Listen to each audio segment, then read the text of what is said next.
today's witch word of the day, Kevin, is will o' the wisp. So this also has names that it has been called. So like a jack-o'-lantern, a friar's lantern, and I love this last one, a hinky punk. So this started in European folklore, and it's said that there's actually a natural reason for this. So I'll let you decide if this is actually like a spirit, because it said this is like ghosts appearing, and usually they're like ghosts or fairies, and they're up to some sort of like mischief. Usually, if you see these lights, but apparently it's a natural phenomena of bioluminescence or chemiluminescence. So it's saying like chemicals oxidize in the air and they give off like fire.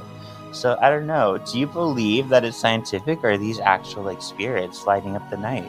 I mean, sometimes it could be both. Why can't science be magic?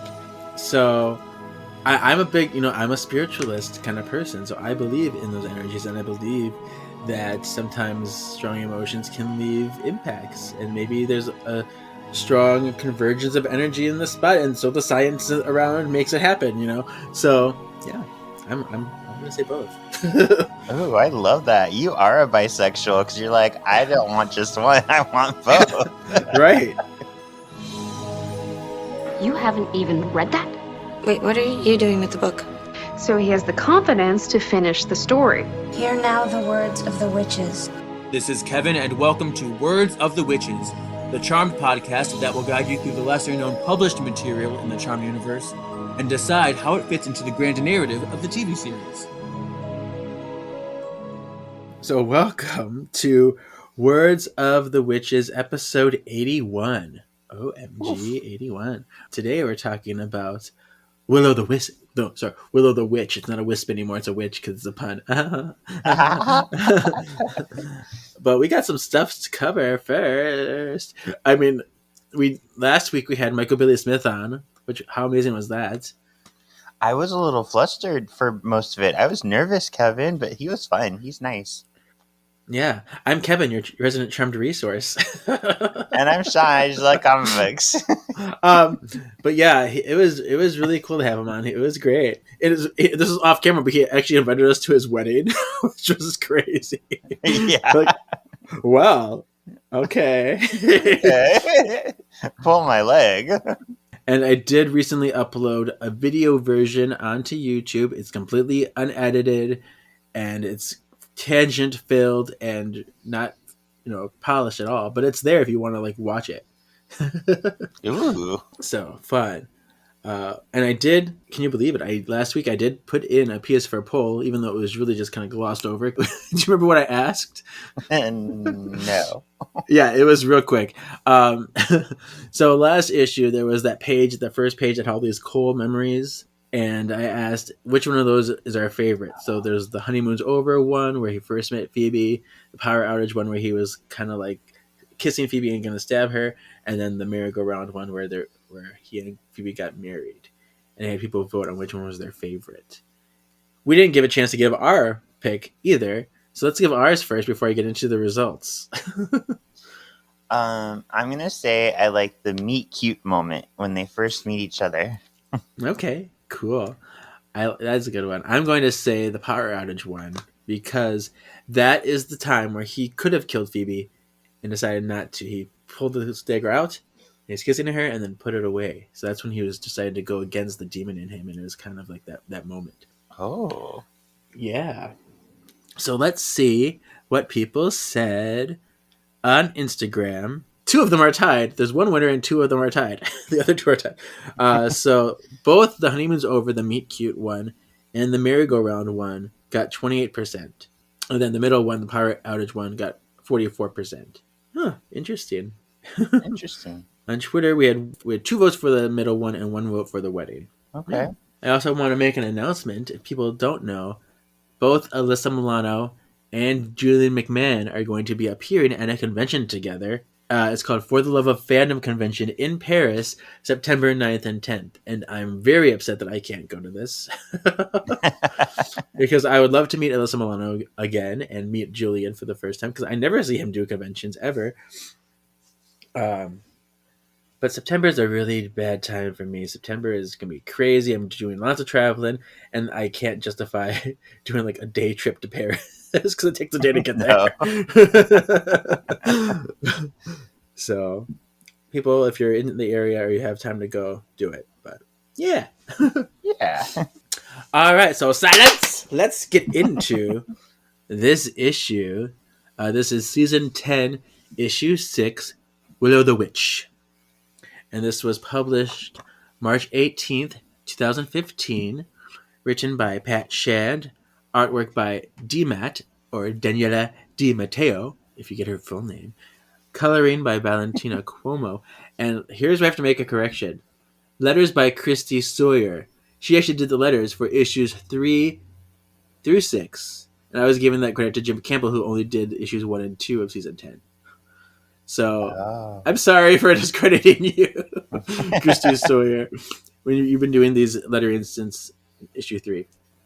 And then edited by Paul Ruditis, cover art by David Seidman. Do we like this cover?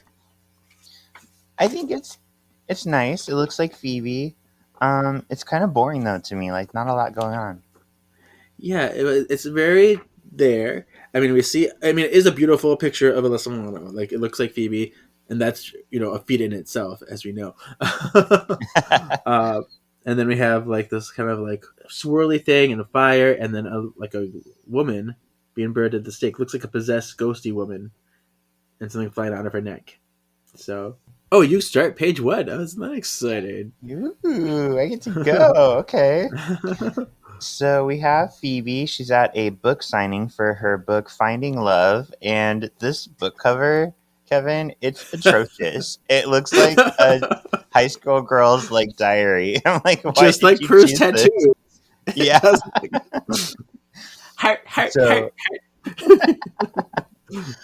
So Phoebe's thinking to herself, sometimes it feels just like yesterday that I didn't know who I was. I remember the feeling of being lost in New York City, feeling so small but part of something bigger. And then she's kind of canoodling with her fans who are lined up to get a signature. And somebody's like, you saved our marriage. Oh, it's cute. It's a lesbian couple, I think. Yeah, something. Oh. Thank you, Pat Shand, for including everybody. Mm-hmm. And it's always And just so subtly there, Yeah, it's never a big deal. And then she's thinking, before the writing, before magic, before everything. Before Cole. That's the funny thing about time, though. When I look back, as close as I feel to the memories, they feel like someone else's story. And just then she's being handed a book by someone.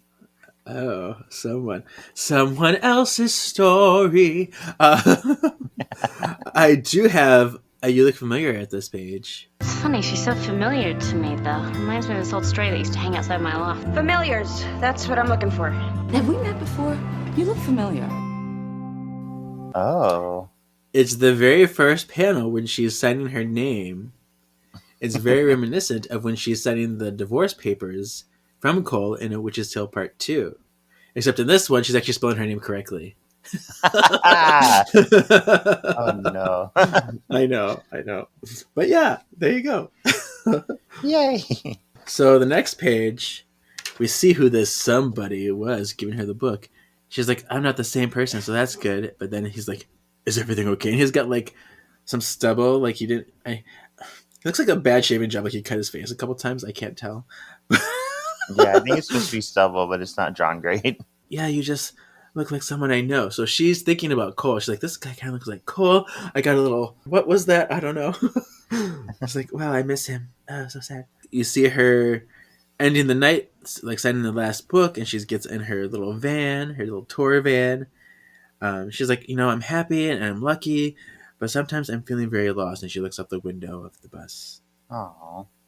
Yeah. And you know what? I've been like kind of on this track lately where I've been thinking like Phoebe is here, where it's like when we were younger, at least for me, because I've moved away from like my hometown and so have other people I know. So it's like when I was younger, it was so simple. Like, hey, let's just drive down the street and see each other. And now everybody's so Right. far away. So I Yeah. get you, Phoebe. Yeah. All right, so we're in Fountain Hills, Arizona, driving, and we see Phoebe and her travel mate Elise are coming up to this like quaint little hotel. It's like a little And cabin. yeah, and Phoebe's like, "Thanks again for being my road buddy, Elise. It's been a weird time for me, you know. Having a friendly face around helps." And Elise says, "Oh please, I'm here under the guise of friendship. But a week on the road is a week out of the office. Plus, I brought the contents of my office drawer. I am ready to fuck some guy in the ass with all these toys." Isn't it great how like this little shtick we've created during hanging with the Halliwells just keeps continuing every time we see Elise? It's amazing. It keeps going. Yeah, in case you missed it, on Hanging with the Hollowells, we decided that Elise is like a sexual deviant. Like she has a whole drawer of like Drawer sex full of toys stuff. in her Yeah. office. And she says, "Now let's see what they have to offer in the way of spa treatment." Just then, Phoebe notices a weird light. And she goes to check it out, but her phone rings. And it's Paige. And Paige is like really sexy right here. With her like shirt off her shoulders. Like, ooh. Yeah, why don't you come up and fuck me in the ass sometime? a twinge of cleavage over there too. Yeah. And she's like, your reception sucks. Are you underwater on a different planet? And Phoebe's like, just fucking text me. She's like, no, where are you? And Phoebe's like, I'm just getting to the hotel. She's like, hurry to your room. I have a surprise for you. And Phoebe says, you said you have some fries for me? And I'm in Arizona. How? And Paige says, I'm hanging up. It's such a cute little interaction. It really it's very is. realistic. You know? You can't hear somebody like, this is pointless. Why are we trying? Yeah. I'm very like Phoebe in that too. I'm like, just text me. Just I hate talking on the phone. Even especially if we're getting bad reception. Just text me. Yeah. This little moment too outside the cabin reminded me of a novel you hate, but it reminded me of Spirit of the Wolf a little bit when she goes in there and sees the thing on fire in front of the cabin. So that's true. That's way back, all the way in episode like what, 12? Yeah. Oof. All right. So then they start going into their rooms. And Lisa's like, remember, I'm only a lonely door away. Unless I have some kind of, businessman who wants some attention. But she's like, thanks, Elise. And she puts her card into the slot. And I love it. It says, wander in. Like the hotel's wander in. Wander in. So funny. But she opens the door and then she sees Paige on the bed with PJ, little Prudence Jana. And she's like, oh, hi. Paige is like, yeah, so I bet you're tired from all the traveling. And I can take her back, but I just thought you might like to see somebody that, you've been missing. So we get Phoebe's reaction on the next page. And of course, it's how you think she would be at Paige just rudely showing up with her daughter. Phoebe runs to PJ and says, you are the sweetest. This is beyond perfect. And PJ says, Mommy! And Phoebe says, my little PJ, I missed you, my little ladybug. Continuity. Yeah. And Phoebe says, so there are no fries, right? And PJ says, French fries? And then one room service call later, Paige is sitting over an empty plate. She says, I think I want to live here. That was the best turkey burger I've ever eaten. And Phoebe says, you could spend the night. And Paige says, God, sorry, I told Henry I'd be back. We're both off tomorrow, so we have a movie date tonight. Staying up late, cuddles, microwave popcorn. And Phoebe says, sounds nice. And Paige says, if you want, I could leave PJ here or back for her in the morning before you leave. And then apparently Phoebe turns into an Asian person and smiles. That is the creepiest. It's so creepy to me. I don't like it. I don't know what it is. Like, why do you look like that? I feel like she's going to kill me. It looks like she's like, I'm going to eat you in your sleep. Yeah. It's creepy. She actually looks like I think her name is Nia Ver- Vidalos I from don't My Big know. Fat Greek Wedding. Oh gosh. Okay.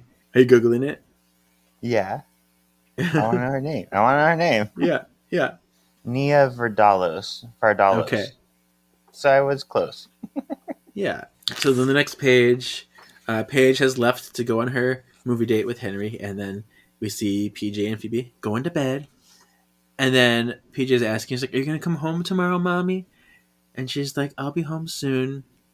She calls her Sugar Bear now. Oh, the Sugar Bear. Sugar Bear. I should sign books for a few more weeks, and then we can come home. But then we see in the window the swirly light, this bright light, and then Phoebe keeps talking. She's like, "Tonight it's just us girls," and then PJ's like, "Mommy, light," and Phoebe's like, "No, you don't need a light on, baby. I'll keep you safe." It's like, "No, mommy, light!" And then it's like right in front of in the bedroom, like shining in their face, and like, ah! I love this picture of PJ when the light is in the frame with them because, like, that is it captures such a childlike scare. You know what I mean? Yeah, it really It's a is. really It's good drawing. perfect. Yeah, because you see like the innocence, the shock, but also like the curiousness. It's all there. Every panel on this page looks really good with her. So, Yeah. And this is actually going to be our power play moment. Oh.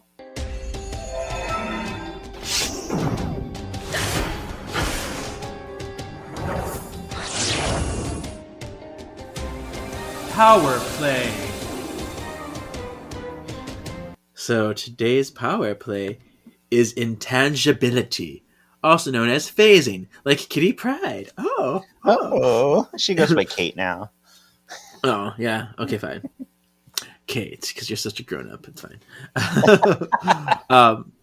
But intangibility, phasing, is the ability to alter one's molecular structure to a state that can pass through physical matter, rendering the user immune to many physical and magical attacks. The user can move through solid objects and ignore most physical effects in their way. Some can also fuse objects into people, making them intangible/untouchable and unreachable. Advanced users have the ability to shift from phasing through objects to becoming solid, which is crazy because that could intentionally entangle people or objects within walls or cause others physical harm. Like you can just like go and punch them in the head and then turn solid and smash their brains out or something. Ew, Sure. you're Yeah, or you can like I know that's visual. You can like do like in Once Upon a Time where she like grabs the heart. Actually, Tuatha does that too. She grabs into their body and grabs the heart. Stuff like that. But for certain magical beings, such as spirits, this intangibility is like a natural state of being. And for others, like Barbas or Drazi, it can be activated where they're like temporarily intangible. So non-physical interactors can bypass the user. So if somebody who's already energy, they might be able to still touch them and hurt them. Electricity can bridge the molecules in phasing, potentially harming the user. They may need to hold their breath while inside solid objects, or may have limited air when they're in there. Cool. So I'm done. Cool. Yay! All right. So next up we have Piper and Leo in bed, and they've gotten a phone call. And Piper says, "And you said it just disappeared?" Phoebe's like, "I got out of bed and whoosh through the window." And Leo's like, "It broke through the window? Is everyone okay?" And Phoebe's like, "No, I mean, yes, everyone's fine. It phased through the window. Phased." Oh. Do you have any idea what it could be? And Leo says, "What you're describing sounds like Will-o'-the-wisp." So he just gets it on like the first try. It's like I'm like a magical aficionado. I know everything. Yeah, exactly. I've been alive forever. And Piper's like, "Right, I read about those in the Book of Shadows when we were trying to research Gaxagiel. A wisp is created when a spirit can't pass on, so they end up bound to Earth." And Phoebe says, "So it's a ghost." And Leo says, "No, bitch, not exactly. A wisp is a fragment of a broken spirit, not a true ghost, but feelings left behind." Isn't that insane? So yeah, that's crazy. And it didn't say that in what I was reading, that it was like a fragment of a ghost. So I don't know if this is lore or what. It's like just that energy of a feeling, not even a full soul. Interesting. Huh. Mm-hmm. So Leo says, well, they're not malicious, but they are known for leading travelers astray. So yeah, that was one thing. It says like in some history they look like lanterns, so that they could lead people off Yeah. for funsies. And Phoebe says, with a hotel like this, it's not going to have much luck. But I think I want to play it safe. I'm going to call Coop and have him beam PJ back to the manor. And Peach says, Mommy. And Piper says, shut up, sweetie. I just want to keep you safe.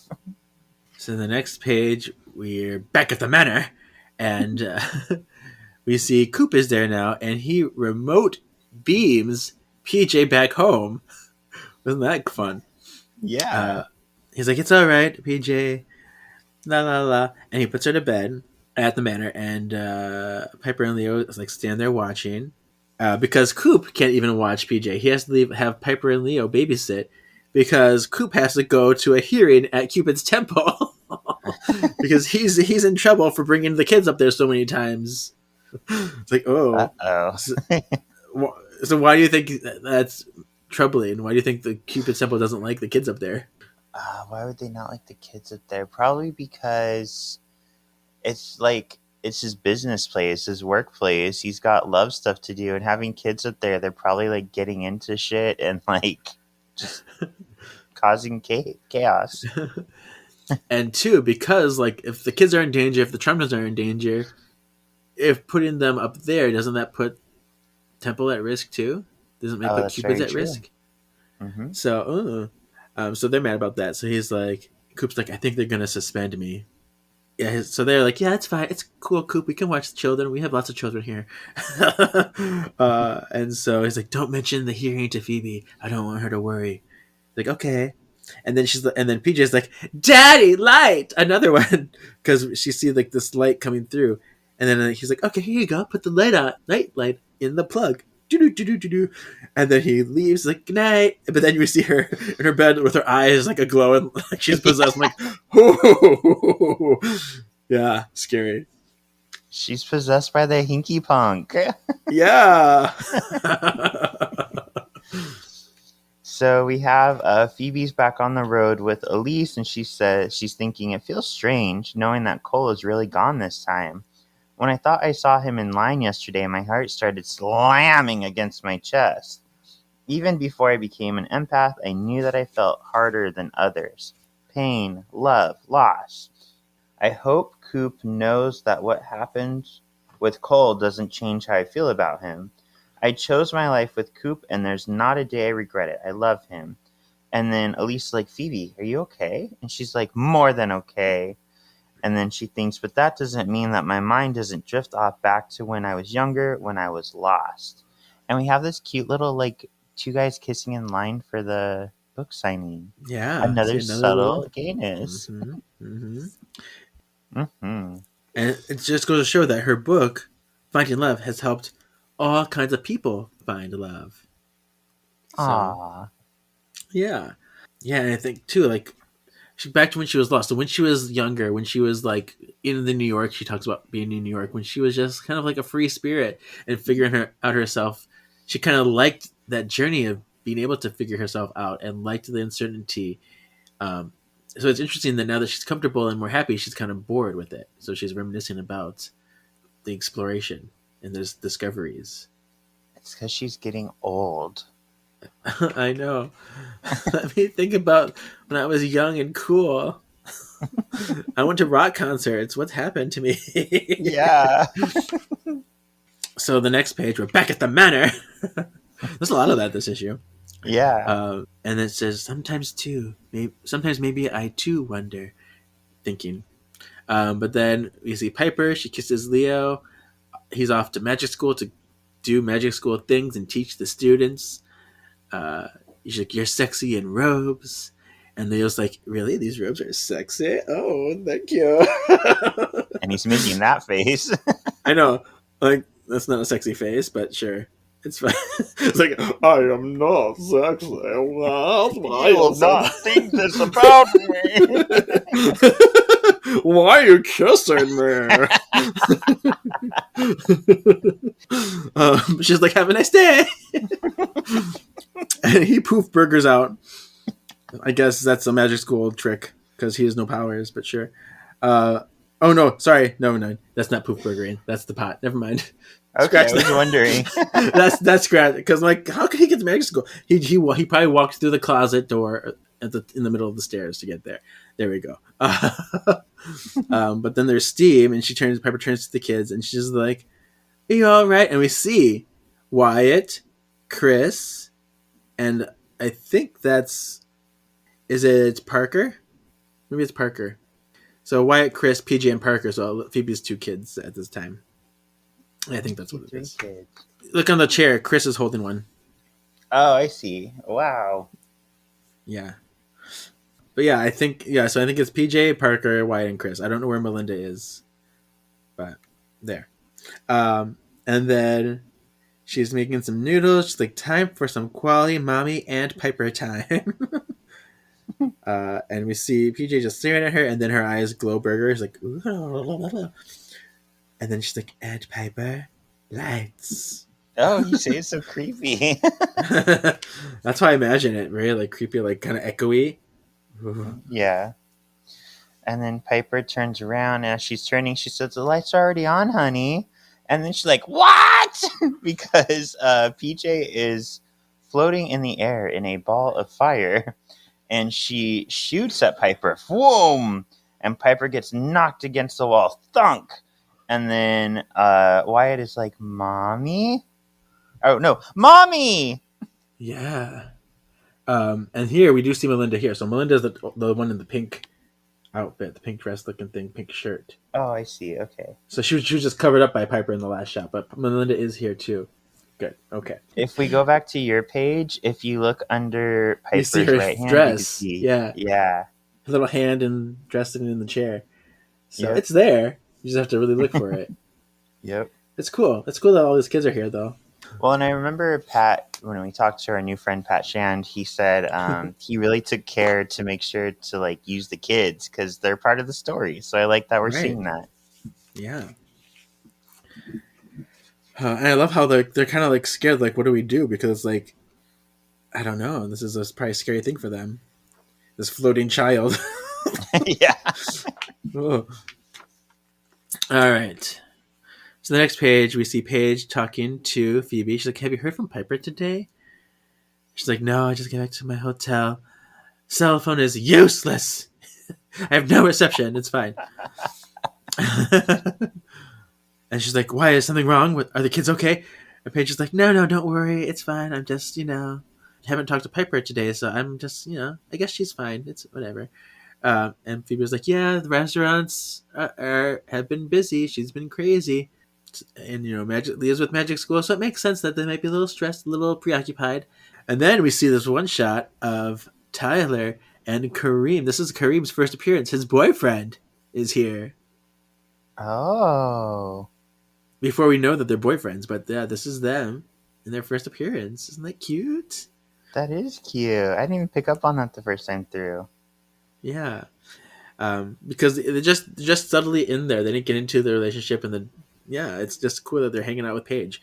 Mm-hmm. Kareem, he says, tell Phoebe we say hi.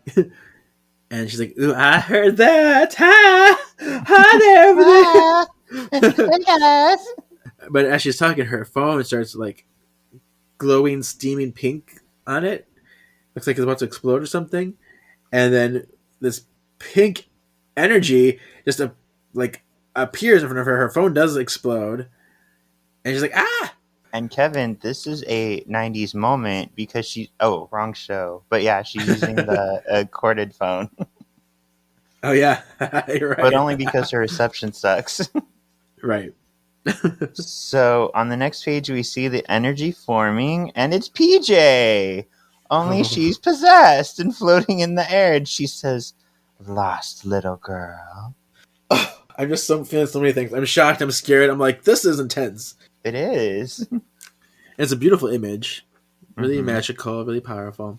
Oh, okay.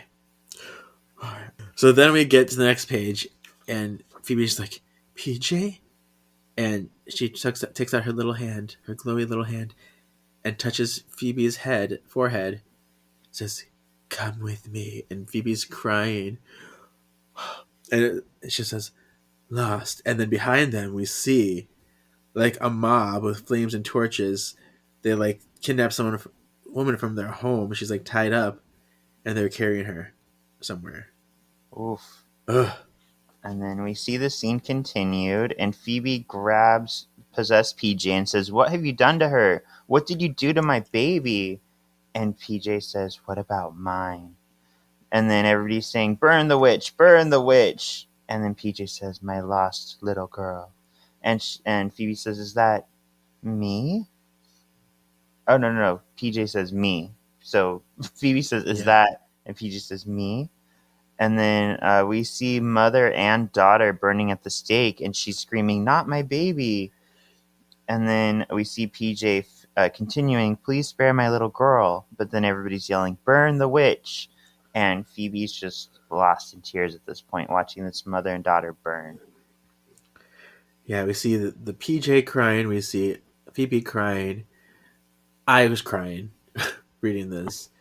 It really impacted me because it's like this energy possessed this girl and showed her why she's hurting, and then it's like, it's just so powerful.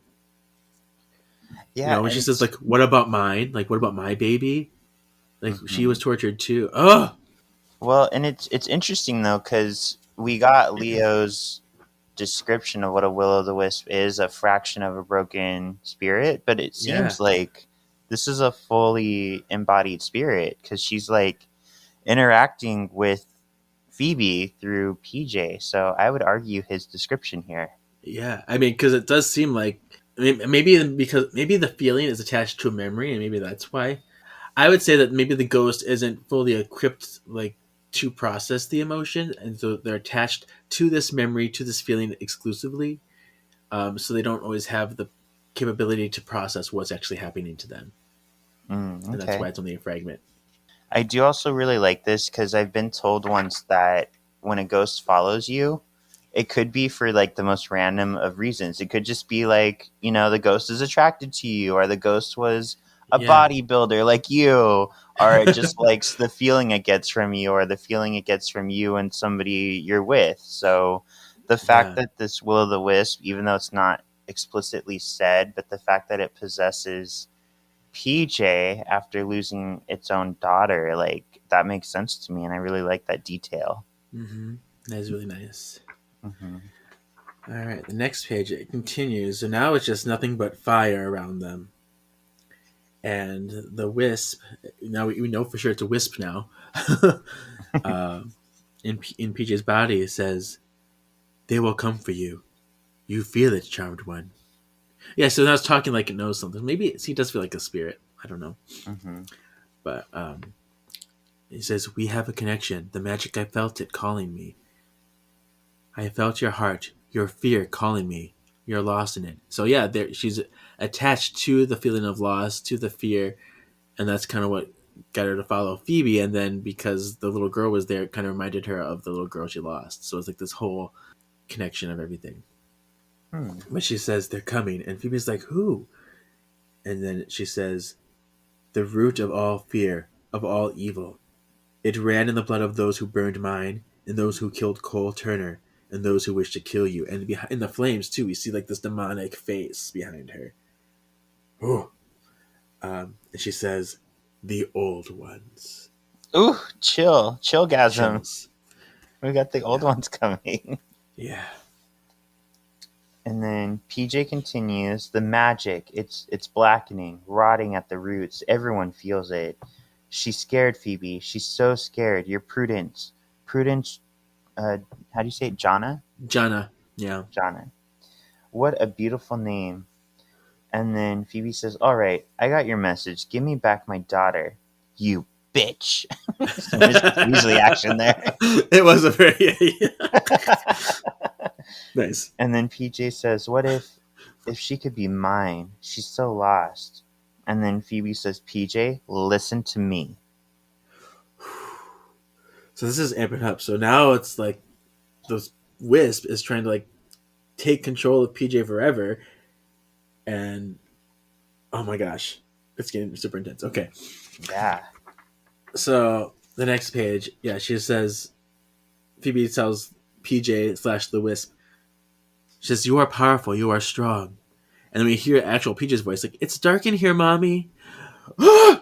I'm getting chills. Okay, and Phoebe's like, "There's nothing to fear in the darkness. No matter what comes, I will take care of you. I will hold you, and I will love you, and I will be here for you. But you are not lost. Come to me." He's like, "Use your daddy's power and beam away from the wisp. Leave it behind." And this breaks me too. It's so powerful. I'm going to talk a little bit about why, but she said, "You see, PJ, she's like, she's so sad. She's lost, mommy." So PJ is starting to feel the wisps present in her and feel all the pain in there. Ugh. But then Phoebe says, "But we're not," and she starts to beam. Okay, this is very special. This is very powerful to me because PJ recognizes sorrow left from the woman, from the wisp, and it feels compelled to empathize, which is such an innocent, childlike, kind child to do.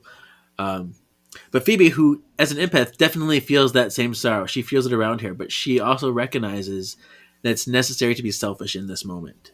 Which you also talk about how they're so selfish in the show and how it's horrible. This is a moment that calls to be selfish because while the wisp is a tragic and it's a really sad story, this is somebody who's long gone, and it's not worth losing yourself simply because you care. It's hard to make that decision, but you really have to remember that you're here right now. You have to take care of yourself in this moment. So, and I think that's so mature of Phoebe, and it's so bittersweet, and it's so sad. Yeah, and what I get from this too, maybe I'm reading into it too much, but I almost wonder if PJ has taken on some of mommy's empath powers, so it's a big moment for her because she's feeling everything, and Phoebe has to kind of teach her yeah, we feel everything, but we can't always give in because sometimes it's against our safety. This thing's trying to keep her body. Mm-hmm. And that's always a possibility. I just thought because she was connected to the wisp that she was feeling it, but I mean, you can't discount maybe empathy isn't part of it too. I don't know, but yeah. Oh, okay. So then we see PJ beam burgers into Phoebe's arms with the wisp still there, but the smoky, demony hell landscape kind of goes away, and then PJ just says light, and we see the light kind of shifting, starting to move away. And Phoebe says, I'm an empath, so I feel everything you feel, and it's kept you trapped, a fragment of what you were. And then Phoebe says, release your pain to me. It's time to let go. And the will-o'-the-wisp goes up towards the ceiling and it explodies. Yeah. And this is kind of an opposite of what, before, when Phoebe was doing the selfish thing to protect herself, here, she was using a form of empathy that we covered in Power Play when we covered the empathy power, where you can absorb the loss and sorrow of somebody into yourself. And when she did that with the wisp, it allowed the wisp to be free. And maybe she realizes that she herself is emotionally mature enough to process the trauma in a healthy way. And so she unselfishly now takes on all of the pain. Wow. It's really amazing. Mm-hmm.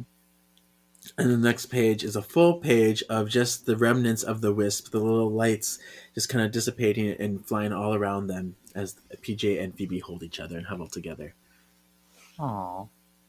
And then we see after the wisp has been dissipated, the room's back to normal, and suddenly Phoebe hears PJ, and Phoebe looks up to see Paige and Piper have orbed in, and Piper says, "Oh, thank God."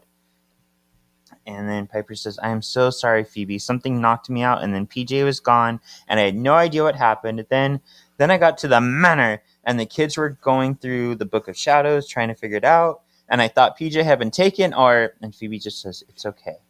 Everything is going to be okay." And we get a sister hug. Yeah. This a nice closing moment. Except there's another page. And it says soon. So we get a flash forward. So this is something that hasn't even happened yet. This is something that happens in the future. We're taking a look at. Ooh. We see like this crazy looking castle. I don't know. I guess is the Nexus. It looks completely different. This is like Bev Morda's castle. Oh, Bev or Morda, something. yeah. Yeah. It reminds me of like the Sauron's castle from Lord of the Rings. Yeah. It's very tall. It's got these like really kind of like pointy things on there, and there's like red lightning all around it, and red clouds, and like a dark like rocky path to get there.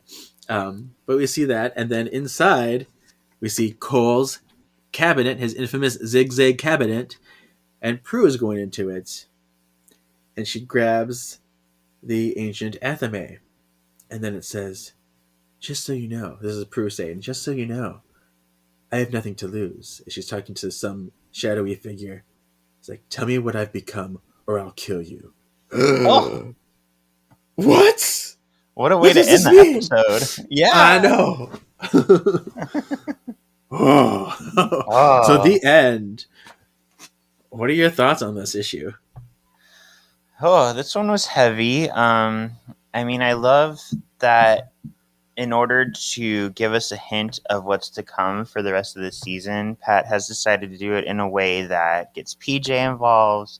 We get this very mature Phoebe, because I keep saying episode, but this issue was really just to let us know that the ancient ones are coming. So, but doing it in this way, I love that he found a story to like wrap around it and still be engaging and emotional while just giving us basically that nugget. Right. I mean, it's so heavy and so beautiful. I mean, this is technically a one-shot issue, but it still connects the greater story arc too, which is really great that it does that so seamlessly. And this is like, it takes you down such a journey. Cause like I'm like contemplative, I'm concerned, then I'm thrilled and scared, then I'm sad, and then we get like this catharsis when the huddling, but then you get that hook again at the end, like, oh my god! So it's a whole journey of really wonderful things, and it gets you right from the beginning. And you're right, I love that we see the children become actual characters here. Mm-hmm. Brilliantly written. Yeah, I cried again. I've actually been crying the last 3 issues. Everyone's making me cry at some point. So, and what's interesting is this. I mentioned in the Pat Shand interview that he got the gig because he had a Piper and Melinda story, and this is kind of like what that turned into when he started writing the season 10 comics. It became like this whole Phoebe PJ story instead. So interesting. Yeah. Anything for canonical? Canonical. I don't. Just thinking about what Leo said about the Will of the Wisp and what it is, but that's it. Yeah. Okay. Next is tips for future white letters.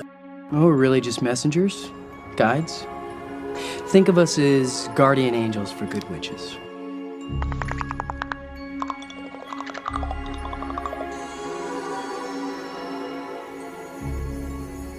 Tips for future white letters.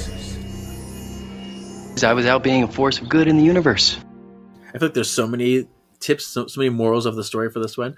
What one did you pick? The one that I went with is the fact, and I apologize, last week with Michael Bailey here, my brain was just running. So when you asked me for a tip, I was like, it was a weird episode because we're all just kind of like so excited and stir crazy and yeah.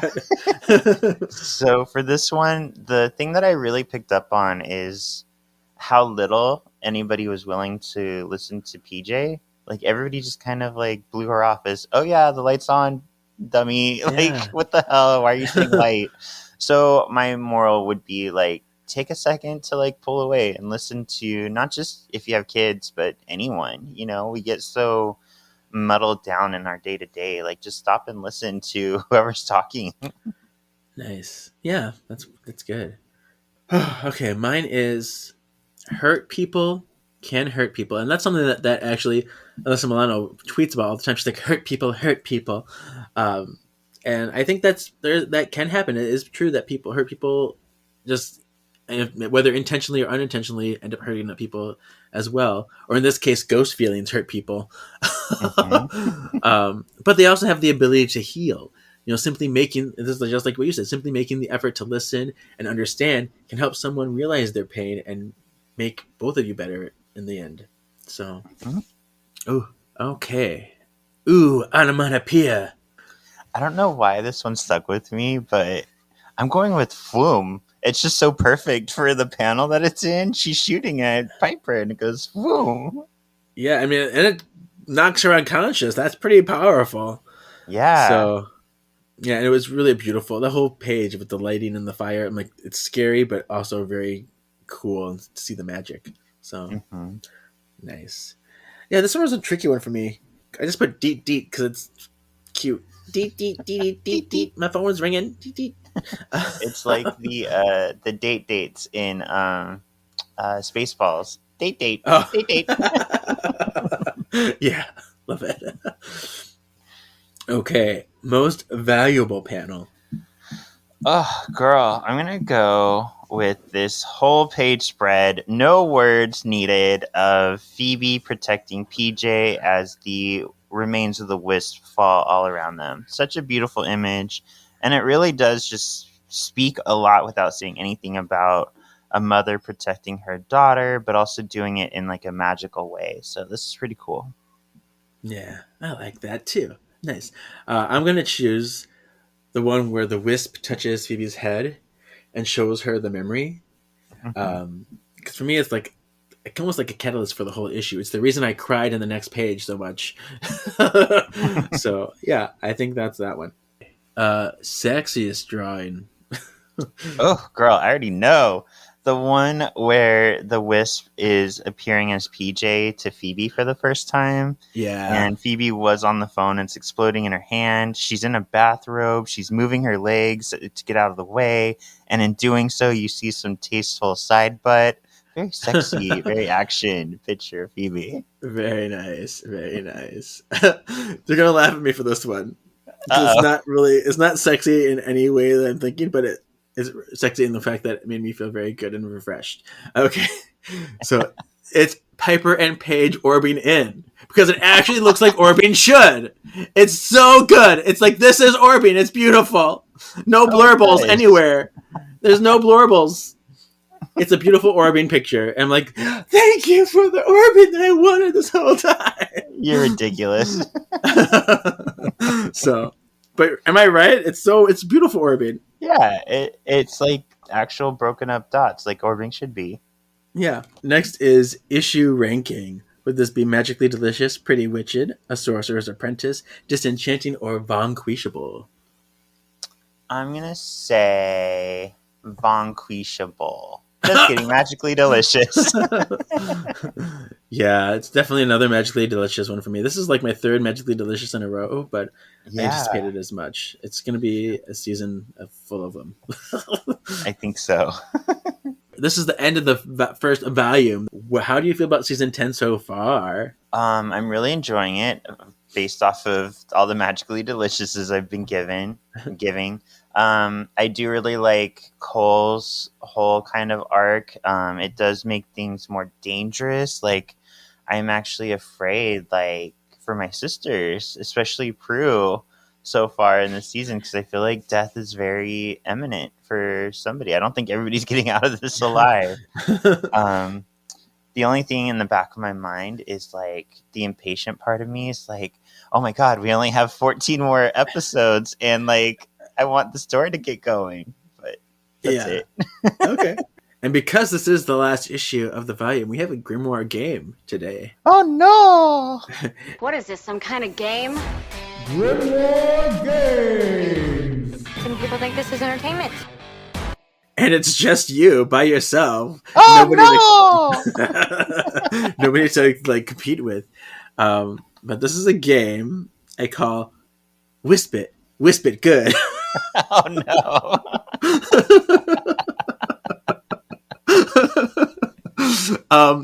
And so I'm going to read you a fact that has to do with wisps at some point or another, and you have to see if you can fill in the missing word. Okay. So here we go. There's 6 of them because it's the 6th issue. I did 6 of them. Okay. All right. So plural of will-o'-the-wisp, I guess they're called Wills-o'-the-wisp. I would say will-o'-the-wisps, but it's Wills-o'-the-wisp because Wills is the plural part. But yeah, so Wills-o'-the-wisp play a prominent role in the Disney Pixar film Blank. In a break from the usual characterization, these Wills-o'-the-wisp appear benevolent or at least neutral in nature. They are hinted to be spirits of the dead who aid in the living by leading them towards their destinies. I can't think of what it's called, but I think it was very brave of you to put this question in. Correct, brave. Ooh. If you could change your fate, would you? Would you? All right. In the Blank game series, the fire type move Will-O-Wisp can inflict a burn on the opponent and is often learned by ghost types. Pokemon. Yes, Pokemon. Isn't this fun? You're feeding into my nerd. Uh-huh. Will-O'-the-Wisp is the opening track on the Pet Shop Boys 2020 album Blank, in which the narrator describes visions of a phantom lover from the past riding on an elevated train overhead. I have no idea. This one I wouldn't have known either because I don't know all that stuff, but it's called Hot Spots was the name of the album. Okay. Yeah, I don't know Pet Shop Boys that well. Me neither. Here we go. In Lord of the Rings, Blank tells them not to follow the lights, meaning the Wills-o'-the-Wisp. He tells them that if they do, they will keep the dead company and have little candles of their own. I'm thinking it was probably Gandalf. Okay. It's actually Gollum. Oh, wow. Yeah, it was when Gollum was leading Sam and Frodo through the woods or whatever, and he's like, no, don't follow the lights. Okay. So, yeah. This one. Okay. How do you find a word that means blank? A flibbertigibbet, a will-o'-the-wisp, a clown. What? Do you know this? You don't know this? How would I say it? Wait. How do you find a word that means blank? No, I don't know it. You don't know this? No. Sound of Music? Oh, yeah, I've only seen it like once when I was a kid. Oh my gosh. Oh my gosh. I thought for sure this would have been so easy for you. Maria is the name, is the word. Oh. How do you find a word that means Maria? Yeah. Okay. All right. Well, here's one that hopefully you get then. The last one. The Final Fantasy series pays tribute to the tradition of a will-o'-the-wisp being a lantern-carrying individual with the green, cloaked, blank creature. Tonberry. Yes, Tonberry. I love Tonberry, but he's hard to fight. And he like he has a lot of health, and then he'll suddenly just like walk up to you and shank you, and then you're like dead. Yeah. Right, I figured you'd appreciate that one. I do. I love Final Fantasy. Yeah. So you got 3 out of 6 correct. So half, Yay. 50%. Yay! That's okay. I didn't give a lot, but that was fun. That was a fun time. Yeah, it was fun. So, Sean, tell us what's next. Ooh. So next up, we see Piper like in a crowd of, it looks like men, all with like possessed green eyes. And behind her, I don't know if this means anything, but it looks like there's a clock tower. And the issue is called Hard Knocks Life. And it says, remember when the Charmed Ones defeated evil and lived a life of peace? Remember how the Charmed Ones defeated Gixagiel and prevented the rise of the Old Ones? All within the tidy confines of a single issue? Yeah, none of that worked. Nox is back, Leo's life is on the line, Prue's getting all sorts of creepy, and a new horrible, decidedly old villain rises. Wow. Yeah. So, yeah. What you wanted, it's happening. It's answering some questions, bringing stuff back. Oh, this is exciting. Yeah, these first 6 were really great about like opening up the story, but then once Valen died, I'm like, then who is the big bad? I need to know. Yeah, right. So, yeah, it's exciting. So we'll see that happening next week. Ooh. So tell people where they can follow you in the meantime.